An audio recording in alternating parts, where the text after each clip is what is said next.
Hello friends, welcome back to my channel. Yuvanidhi related ಒಂದು important ಇನ್ಫಾರ್ಮೇಷನ್ನ ಈ ವಿಡಿಯೋದಲ್ಲಿ ನಾನು ನಿಮಗೆ ತಿಳಿಸ್ಕೊಡ್ತೀನಿ. ಮೊದಲನೇ ಬಾರಿ ನನ್ನ ಚಾನಲ್ ನೋಡ್ತಿದ್ದು ಸಬ್ಸ್ಕ್ರೈಬ್ ಮಾಡ್ಕೊಂಡಿಲ್ಲ ಅಂದರೆ ದಯವಿಟ್ಟು ಸಬ್ಸ್ಕ್ರೈಬ್ ಮಾಡ್ಕೊಳ್ಳಿ.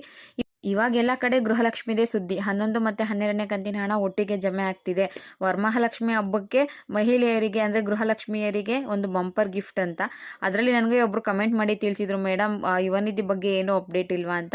ನೋಡಿ, ನಿಮಗೆ ಒಂದು ಬಿಗ್ ಅಪ್ಡೇಟ್ ಬಂದಿದೆ. ವರಮಹಾಲಕ್ಷ್ಮಿ ಹಬ್ಬ ಮಾಡೋದಕ್ಕೆ ನಿಮಗೂ ಕೂಡ ಒಂದು ಬಂಪರ್ ಗಿಫ್ಟ್ನೇ ಕೊಟ್ಟಿದ್ದಾರೆ ಸರ್ಕಾರದಿಂದ. ಯುವನಿಧಿ ಅಮೌಂಟ್ನ ಕ್ರೆಡಿಟ್ ಮಾಡೋಕ್ಕೆ ಸ್ಟಾರ್ಟ್ ಮಾಡಿದ್ದಾರೆ. ನಿನ್ನೆಯಿಂದನೇ ಅಮೌಂಟು ಕ್ರೆಡಿಟ್ ಆಗಿದೆ. ಬಹಳಷ್ಟು ಜನಕ್ಕೆ ನಿನ್ನೆ ಯುವನಿಧಿ ಅಮೌಂಟು ಬಂದಿದೆ. ವಿತ್ ಪ್ರೂಫು ನಾನು ಸ್ಕ್ರೀನ್ಶಾಟ್ ಕೂಡ ಇದೇ ವಿಡಿಯೋದಲ್ಲಿ ನಿಮಗೆ ತಿಳಿಸ್ತೀನಿ. ಮತ್ತು ನಿಮ್ಗೇನಾದರೂ ಅಮೌಂಟ್ ಬಂದಿಲ್ಲ ಅಂದರೆ ಏನು ಮಾಡಬೇಕು ಅನ್ನೋದನ್ನ ಕೂಡ ತಿಳಿಸ್ತೀನಿ. ಹಾಗಾಗಿ ಎಲ್ಲೂ ಕೂಡ ಸ್ಕಿಪ್ ಮಾಡದೆ ವಿಡಿಯೋನ ಕಂಪ್ಲೀಟಾಗಿ ನೋಡಿ.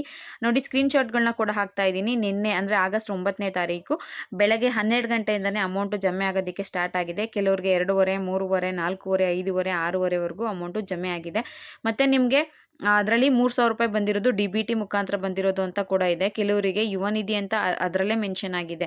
ಮೇಡಮ್, ಬೇರೆ ಯಾವುದೋ ಅಮೌಂಟ್ ಬಂದಿರೋದನ್ನ ನೀವು ಯುವನಿಧಿ ಅಂತ ಹೇಳಬೇಡಿ ಅಂತ. ಸೊ ನೋಡಿ, ಇದರಲ್ಲಿ ಮೆನ್ಷನ್ ಆಗಿದೆ ಯುವನಿಧಿ ಅಮೌಂಟ್ ಅಂತ. ಇದು ಯುವನಿಧಿ ಅಮೌಂಟು ನಿನ್ನೆ ತುಂಬ ಜನಕ್ಕೆ ಕ್ರೆಡಿಟ್ ಆಗಿದೆ. ವಿಡಿಯೋ ನೋಡ್ತಿರೋ ಯಾರಿಗಾದರೂ ಅಮೌಂಟು ಕ್ರೆಡಿಟ್ ಆಗಿತ್ತು ಅಂದರೆ ದಯವಿಟ್ಟು ಕಮೆಂಟ್ ಮಾಡಿ ತಿಳಿಸಿ ಅಮೌಂಟು ಕ್ರೆಡಿಟ್ ಆಗಿದೆ ಅಂತ. ಮತ್ತು ಅಮೌಂಟ್ ಬಂದಿಲ್ಲ ಅಂದರೆ ನೀವು ಕೂಡ ಕಮೆಂಟ್ ಮಾಡಿ ತಿಳಿಸಿ ಅಮೌಂಟ್ ನಮಗೆ ರಿಸೀವ್ ಆಗಿಲ್ಲ ಅಂತ. ಲಾಸ್ಟ್ ವೀಕು ಕೂಡ ಸ್ವಲ್ಪ ಜನಕ್ಕೆ ಯುವನಿಧಿ ಅಮೌಂಟ್ ಬಂದಿತ್ತು. ಆಗ ನಾನು ವಿಡಿಯೋ ಮಾಡಿ ಹಾಕಿದ್ದೆ. ಬಟ್ ಅಂದರೆ ಅಷ್ಟು ಜಾಸ್ತಿ ಇನ್ಫಾರ್ಮೇಷನ್ ಆಗ ಸಿಕ್ಕಿರಲಿಲ್ಲ. ಬಟ್ ಈಗ ನನಗೆ ಸ್ವಲ್ಪ ಸ್ಕ್ರೀನ್ಶಾಟ್ಗಳೆಲ್ಲ ಸಿಕ್ದು. ಯುವನಿಧಿ ಅಮೌಂಟ್ ಕ್ರೆಡಿಟ್ ಆಗಿರೋದ್ರ ಬಗ್ಗೆ ಕೇಳಿದ್ದಕ್ಕೆ ಅವರು ಸ್ಕ್ರೀನ್ಶಾಟ್ಗಳನ್ನೆಲ್ಲ ಶೇರ್ ಮಾಡಿದ್ರು ಎಲ್ರಿಗೂ ಕೂಡ ಥ್ಯಾಂಕ್ ಯು ಒನ್ಸ್ ಅಗೇನ್.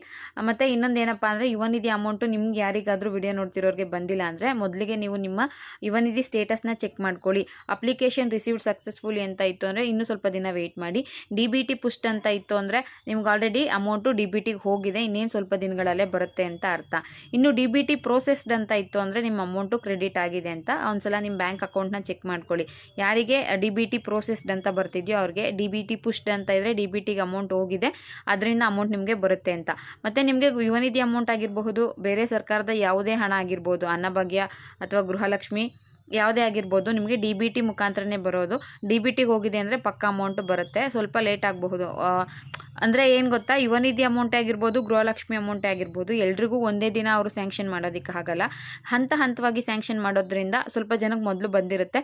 ಯಾರು ಬಾಕಿ ಇರ್ತಾರೋ ಅಂಥವರಿಗೆ ನಾಳೆ ನಾಡಿದ್ದು ಇನ್ನೊಂದು ವಾರದ ಒಳಗಡೆ ಎಲ್ಲನೂ ಕ್ರೆಡಿಟ್ ಆಗೋ ಚಾನ್ಸ್ ಇದೆ.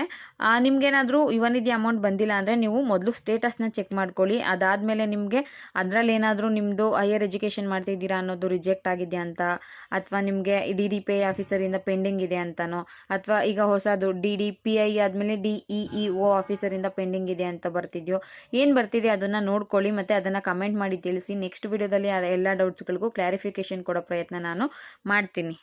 ಇನ್ನು ತುಂಬ ಜನ ಸೆಲ್ಫ್ ಡಿಕ್ಲರೇಷನ್ ಕೊಡೋದಕ್ಕೆ ನಮ್ಗೆ ಆಗ್ತಿಲ್ಲ, one of the field missing ಅಂತ ಬರ್ತಿದೆ ಅಂತ ಹೇಳ್ತಿದ್ರಿ. ಯಾರಿಗೆ ಈ ಥರ ಬರ್ತಿದೆಯೋ ಅವರು ಫಸ್ಟ್ ಇನ್ಸ್ಟಾಲ್ಮೆಂಟ್ ಅಮೌಂಟ್ ಬಂದಮೇಲೆ, ಮೊದಲನೇ ಸಲ ನಿಮ್ಗೆ ಅಮೌಂಟ್ ಬಂದಮೇಲೆ ಮಾತ್ರ ನಿಮಗೆ ಸೆಲ್ಫ್ ಡಿಕ್ಲರೇಷನ್ ಕೊಡೋಕ್ಕಾಗುತ್ತೆ. ಅಲ್ಲಿವರೆಗೂ ವೆಯ್ಟ್ ಮಾಡಬೇಕು. ನಿಮಗೆ ಅಮೌಂಟ್ ಬಂದಮೇಲೆ ನೀವು ಡಿಕ್ಲರೇಷನ್ ಕೊಡೋದಕ್ಕೆ ಎಲಿಜಿಬಲ್ ಇರ್ತೀರಾ. ಅದಕ್ಕೆ ನಿಮಗೆ one of the field missing ಅಂತ ಬರ್ತಾ ಇದೆ. ಮತ್ತು ಲಾಸ್ಟ್ ಟೈಮ್ ಕೂಡ ನಾನು ಹೋಗಿ DDPIಯಿಂದ ಅಪ್ರೂವ್ ಮಾಡಿಸಿದೆ. ಈ ಸಲ ಕೂಡ ನನಗೆ DDPIಯಿಂದ ಅಪ್ರೂವ್ ಮಾಡಿಸ್ಬೇಕು, ಪೆಂಡಿಂಗ್ ಅಂತ ಬರ್ತಿದೆ ಅಂತ ತುಂಬ ಜನ ಹೇಳ್ತಾ ಇದ್ರಿ. ಇದ್ರ ಬಗ್ಗೆ ನನಗೆ ಇನ್ನೂ ಇನ್ಫಾರ್ಮೇಷನ್ ಏನೋ ಸಿಕ್ಕಿದೆ, ಬಟ್ ಕನ್ಫರ್ಮ್ ಇನ್ಫಾರ್ಮೇಷನ್ ಸಿಕ್ಕಿಲ್ಲ. ಸೊ ಅದಕ್ಕೋಸ್ಕರ ಅದನ್ನು ಪೆಂಡಿಂಗ್ ಇಟ್ಟಿದ್ದೀನಿ. ನೆಕ್ಸ್ಟ್ ವಿಡಿಯೋದಲ್ಲಿ 100% ಇನ್ಫಾರ್ಮೇಷನ್ ಕೊಡೋಕ್ಕೆ ಟ್ರೈ ಮಾಡ್ತೀನಿ. ಅರ್ಧ ತಿಳ್ಕೊಂಡು ಮತ್ತು ಸುಳ್ಳು ಇನ್ಫಾರ್ಮೇಷನ್ನ ಕೊಡಬಾರ್ದು ಅಂತ ಅದ್ರ ಬಗ್ಗೆ ನಾನು ಇನ್ನೂ ವಿಡಿಯೋ ಮಾಡಿಲ್ಲ. ಪ್ರತಿ ತಿಂಗಳು ನೀವು DDPI ಆಫೀಸಿಂದ ಹೋಗಿ ಅಪ್ರೂವ್ ಮಾಡಿಸ್ಬೇಕಾ ಅನ್ನೋದ್ರ ಬಗ್ಗೆ ಮಾಹಿತಿ ಮುಂದಿನ ದಿನಗಳಲ್ಲಿ ಕೊಡೋ ಪ್ರಯತ್ನ ಮಾಡ್ತೀನಿ. ಇದಿಷ್ಟು ಯುವನಿಧಿ ಅಮೌಂಟು ಕ್ರೆಡಿಟ್ ಆಗಿರೋದ್ರ ಬಗ್ಗೆ ಮಾಹಿತಿ ಆಗಿತ್ತು. ವಿಡಿಯೋ ಇಷ್ಟ ಆಗಿತ್ತು ಅಂದರೆ ಒಂದು ಲೈಕ್ ಮಾಡಿ, ಶೇರ್ ಮಾಡಿ, ಮಿಸ್ ಮಾಡದೆ ಸಬ್ಸ್ಕ್ರೈಬ್ ಮಾಡ್ಕೊಳ್ಳಿ. ಇದೇ ರೀತಿಯ ಯೂಸ್ಫುಲ್ ಇನ್ಫಾರ್ಮೇಷನ್ನ ನಾನು ಮುಂದಿನ ವಿಡಿಯೋಗಳಲ್ಲೂ ಕೂಡ ತಿಳಿಸ್ತೀನಿ. ಇಲ್ಲಿವರೆಗೂ ವಿಡಿಯೋ ನೋಡಿದ್ದಕ್ಕೆ thank you for watching friends.